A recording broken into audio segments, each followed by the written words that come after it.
네, 안녕하십니까. 어제 코인 시장은 말 그대로 충격의 하루였습니다. 단 하루 만에 무려 15억 달러 이상, 우리 돈으로 2조 원이 넘는 청산이 발생하면서 비트코인, 이더리움, 리플을 비롯한 주요 코인들이 줄줄이 급락했습니다. 차트만 본다면 지옥문이 열렸다는 표현이 과하지 않을 정도였는데요. 그렇다면 도대체 무슨 일이 있었던 걸까요? 그리고 이 상황을 단순 공포로만 받아들여야 할까요? 아니면 새로운 기회의 신호로 볼 수도 있는 걸까요? 오늘은 이 급락의 진짜 원인을 분석하고 리플 투자자 입장에서 어떤 의미가 있는지 깊이 있게 말씀드리겠습니다. 이 첫 번째 이유로는 레버리지 청산이 있습니다. 최근 시장에는 이번엔 더 간다는 기대감으로 롱 포지션이 과도하게 쌓여 있었습니다. 특히 20배, 30배씩 과도한 레버리지를 잡은 투자자들이 많았는데요. 그런데 비트코인이 11만 달러 지지를 내주자마자 연쇄적으로 청산이 터져나갔어요. 레버리지는 담보가 조금만 흔들려도 강제 매도가 나오기 때문에 이 매도 물량이 시장에 한꺼번에 쏟아지면서 가격 하락을 더 가속화시켜버린 거죠. 중요한 건 이번 하락의 본질이 투자자 이탈이 아니라는 점입니다. 실제 가치가 무너진 게 아니라 단기 차익을 노리던 레버리지 세력이 정리된 것이죠. 따라서 시장은 단기적으로 흔들렸지만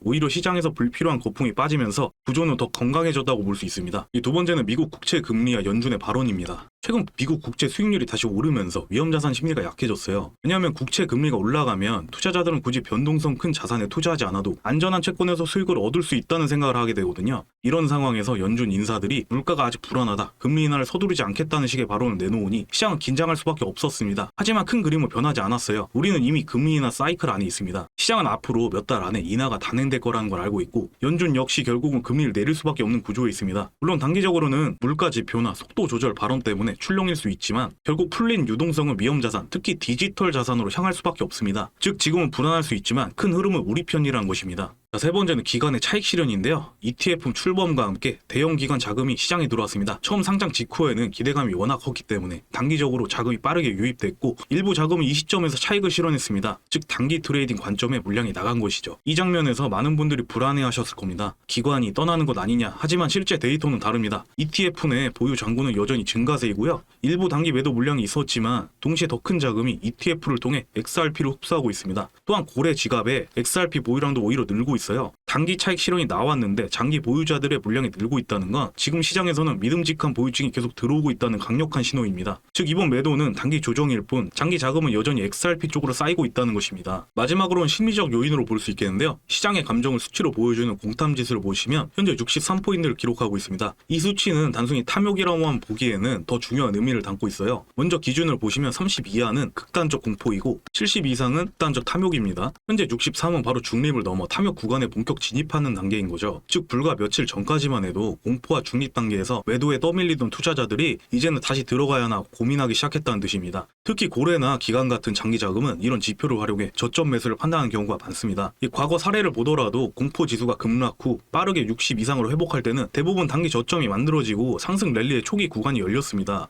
2018년 비트코인 바닥 구간, 2020년 코로나 폭락 이후 반등 때도 같은 패턴이었고요. 제 해석은 단순합니다. 이번에도 지수가 63까지 올라왔다는 건 단순한 반등이 아니라 심리가 바닥을 찍고 회복세로 전환되는 초입일 수 있다는 겁니다. 공포가 극에 달했을 때 매수했던 이들이 지금은 벌써 웃고 있을지도 모릅니다. 그리고 지금 지표가 보여주는 건 다음 순서는 회복과 탐욕의 확산이란 신호일 수도 있다는 것이죠. 어제 급락에서 리플 역시 예외는 아니었는데요. ETF 상장 직후 기대가 컸던 만큼 실망 매도와 차익 실현이 겹치면서 3달러 지지를 내주자 일부에서는 ETF가 실패한 거 아니냐는 목소리도 나왔습니다. 하지만 다르게 보셔야 되는 게요. ETF 상장 이후에 나타나는 변동성은 매우 정상적인 과정입니다. 이 비트코인 ETF 역시 상장 직후 단기 폭락을 겪었지만 안정한 이후 사상 최고가 랠리를 만들어냈습니다. XRP도 같은 패턴을 따르고 있다는 게 합리적인 거죠. 게다가 온체인 데이터를 보면 고래지갑 보유량은 473억 SRP로 사상 최대치를 기록했습니다. 즉 단기 매도세에도 불구하고 물량은 조급한 자금에서 장기 자금 쪽으로 옮겨가고 있다는 뜻이겠죠. 물론 추가 하락 가능성은 여전히 남아 있습니다. 미국의 물가 지표, 연준의 발언 같은 단기 요인들이 언제든 다시 시장을 흔들 수 있습니다. 그러나 여기서 중요한 건 추가 하락이 꼭 기회가 될 수 있다는 점이에요. 리플은 이미 ETF 상장, 글로벌 금융사 제휴 같은 탄탄한 펀더멘탈을 가지고 있습니다. 이 본질은 하루 이틀의 가격 조정으로는 절대 흔들리지 않아요. 따라서 우리는 단기 변동성에 흔들리기보다 공포 속에서 기회를 보는 시각을 가져야 합니다. 어제의 하락은 리플의 실패가 아니라 오히려 미래 상승을 위한 기반이 다져지고 있는 과정일 수 있다는 거죠.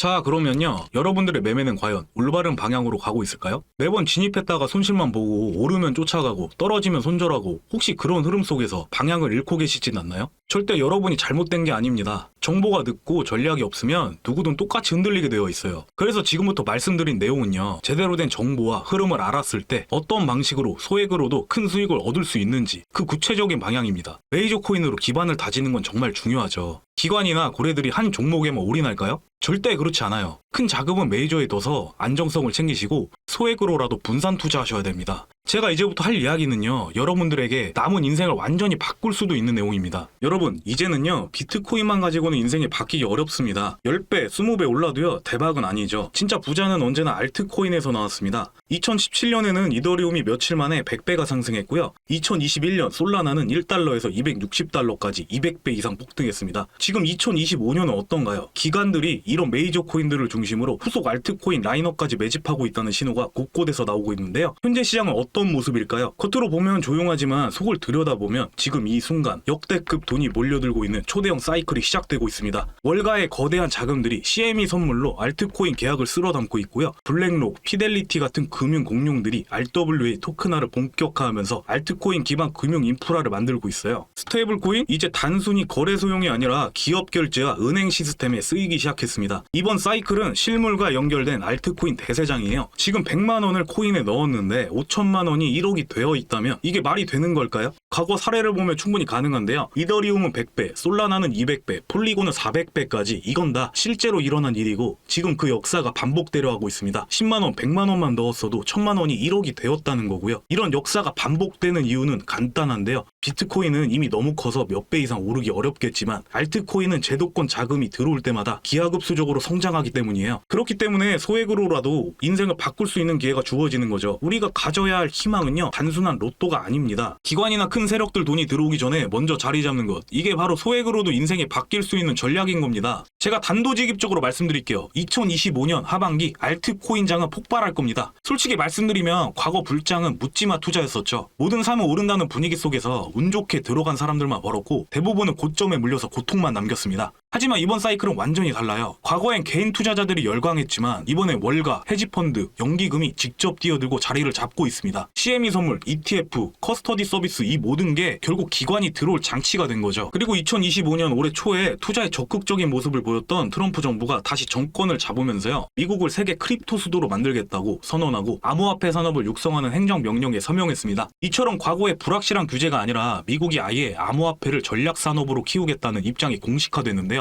친암호화폐 정책은요, 단순한 말이 아닙니다. 이미 SEC는 비트코인 ETF 승인에 이어 이더리움 ETF 그리고 앞으로는 알트코인 ETF까지 확장할 가능성이 높아졌습니다. 즉 과거에는 코인 투자가 음지에서 이루어졌다면 이번 사이클은 미국 정부가 양지로 끌어올린 첫 번째 사이클이라는 겁니다. 고래 지갑을 추적해보면 더 소름 돋는데요. 수천억 원어치의 물량이 거래소가 아니라 커스터디 지갑, 즉 장기 보관용 지갑으로 옮겨지고 있습니다. 이건 판을 오래 끌고 가겠다는 대놓고 하는 선언이나 다름없는데요. 심지어 JP 모건이나 골드만삭스 같은 글로벌 은행들은 그냥 구경만 할까요? 이미 자기들끼리 쓸 자체 블록체인 결제망을 구축했고 그 핵심에 알트코인이 들어가 있습니다. 이건 실험이 아니라 전 세계 금융의 백본을 바꾸는 작업이에요. 그렇다면 이번 사이클에서 어떤 코인이 주인공이 될까요? 비트코인 같은 메이저 코인들이 선두주자라면 그 뒤를 따르는 후속 코인 또한 존재하는데요. 막연하게 코인이 오른다가 아닙니다. 섹터별로 주인공이 달라요. 블랙록이 직접 밀고 있는 섹터 RWA는 국채, 회사채, 부동산, 금 같은 실물 자산을 블록체인 위로 올려버립니다. 그 연결고리에 쓰이는 게 바로 알트코인 네트워크인데요. 대표 주자가 온도 파이낸스의 온도 코인이 있죠. 이런 연결성들로 인해 주가가 4000% 이상 올랐습니다. 만원만 넣었어도 400만 원이 되었단 얘기예요. 솔라나는 번개 같은 속도와 저렴한 수수료 덕분에 이더리움 대안으로 투자자와 개발자가 몰리면서 260배가 폭등했고요. 폴리곤은 당시 이더리움의 막힌 길을 뚫어주는 해답 같은 존재였는데 스타벅스, 디즈니, 메타 같은 글로벌 브랜드들이 직접 파트너십을 맺으면서 400배 상승이라는 역사를 만들어냈습니다. 여러분, 이런 배경을 보면 단순히 운으로만 오른 것은 아닙니다. 이해가 되시죠? 새로운 기술과 사용 사례 그리고 기관과 대기업의 채택이 맞물릴 때 폭발적으로 성장하는 겁니다. 비트코인이나 리플 같은 메이저로 기반을 지키면서 이런 후속 코인에 10만원, 100만원이라도 심어두는 것, 이게 진짜 인생을 바꾸는 전략이죠. 여러분, 통장 잔고가 현재 얼마나 있으십니까? 뒷자리에 0이 한 개 더 붙으면 얼마나 좋을까 생각해 보셨을 건데요. 소액으로 큰 돈을 벌었다는 이야기들 정말 많죠. 이번에도 구경만 할 수는 없습니다. 2026년을 바라보고 있는 지금이 바로 우리에게 주어진 마지막 기회일 수 있다는 거예요. 투자의 원칙은 언제나 같아야 돼요. 공포 속에서 기회를 보고 조정 속에서 미래를 보는 것. 떨어질 땐 불안하고 오를 땐 놓칠까 조급하지만 투자란 결국 흔들리는 순간에도 믿음을 지켜내는 사람의 몫입니다. 그리고 지금이 바로 그 순간일지도 모릅니다. 자, 이러한 내용들 아직도 너무나도 많아요. 제가 여기서 모든 걸 다 말씀드릴 수는 없습니다. 왜냐면 다음 주인공이 누가 될지, 어느 순간 어떤 기관이 매집하는지 매일매일 바뀌거든요. 개인이 언제 다 찾아보고 매매하고 하겠습니까? 저는 매일 데이터를 확인하고 고래 지갑 추적, 기관 자금 흐름, 차트를 분석해서 여러분들께 필요한 정보들을 정리해드리고 있습니다. 코인의 특성상 변동성은 언제라도 크게 나올 수 있기 때문에 절대 기준 없이 매매하시면 안 되시고요. 제가 드리는 분석은 안전한 구간별로 자리를 기다렸다가 함께 공략해 나가는 전략에 초점을 맞추고 있습니다. 자, 그래서 영상 하단에 더보기란 클릭하시고 파란색 링크 클릭하셔서요. 간단한 설문조사 작성해 주시면요. 제가 준비한 교육용 PDF 자료들 무료로 받아보실 수 있습니다. 여러분이 투자하실 때 꼭 필요한 매수 매도 타점 그리고 안정적인 매매 전략을 담아놓은 자료니까요. 공부하시면서 바로 실전에 활용하시면 큰 도움이 되실 거예요. 거기에 더해서 여러분들이 정말 원하시는 지금 이 사이클에서 반드시 주목해야 할 핵심 종목 리스트도 함께 알려드리고 있습니다. 유튜브 정책상 특정 종목을 직접적으로 언급하거나 또는 악용하는 사례들이 생길 수 있기 때문에 공개적으로는 풀 수가 없어요. 그래서 이 부분은 우리 구독자님들이나 폼 작성해주신 분들께만 따로 오픈해드리고 있는 겁니다. 리플을 비롯해 기관 자금이 몰리는 코인들 그리고 후속으로 터질 가능성이 높은 알트 코인들 가운데서는 블랙록 같은 거대 기관들이 직접적으로 투자하거나 WA 섹터와 연결된 코인처로 차세대 성장력을 가진 프로젝트들이 포함됩니다. 즉 이번 대세장에서 기관과 함께 움직일 수 있는 종목들을 엄선해서 오픈해드리니 그대로 참고하셔도 되시고요. 본인 투자에 맞게 응용하셔도 좋습니다. 저는 무작정 투자하라고 권유드리는 게 아닙니다. 핵심적인 내용들 들으시고 활용해서 바로 여러분들만의 평생 자산으로 만들라는 거예요. 2025년 이번 사이클은 평범한 불장이 아니게 될 겁니다. 이건 인생을 바꿀 수 있는 마지막 대세장일 수 있어요. 그냥 지켜만 보실 건가요? 저는 이미 준비를 끝냈습니다. 자료 꼭 받아가셔서 내 투자에 활용하시기 바랍니다. 긴 영상 시청 감사드리고 구독과 좋아요 정중하게 부탁드리겠습니다. 그럼 다음 소식에서 뵙겠습니다.